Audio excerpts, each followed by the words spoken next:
কিন্তু কেউ এখন পর্যন্ত আমাদের কাছে এখানে এসে কথা বলেনি, আমাদেরকে তাদের রোড ম্যাপ জানাতে ব্যর্থ হয়েছে।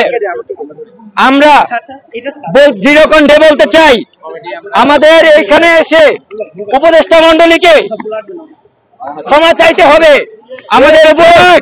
আমাদের উপর নিরস্ত্র ভাইদের উপর শান্তিপূর্ণ অবস্থানে যে লাঠিচার্জ করা হয়েছে, যে আহত করা হয়েছে, এর জন্য ক্ষমা চাইতে হবে।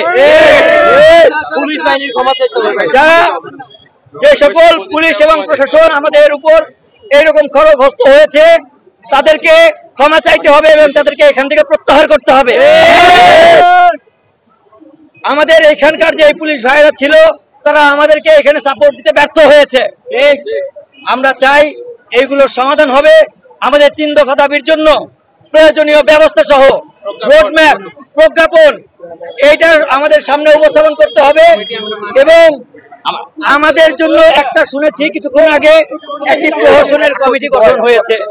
আমরা মনে করি সেটি প্রহসনের কমিটি, সেটা দিয়ে আমাদের জন্য শুধুমাত্র আন্দোলনকে ধামাচাপা দেওয়ার জন্য এবং আমাদের যারা বিরুদ্ধে তাদেরকে নিয়ে কমিটি গঠন করা হয়েছে এরকম আমরা শুনেছি।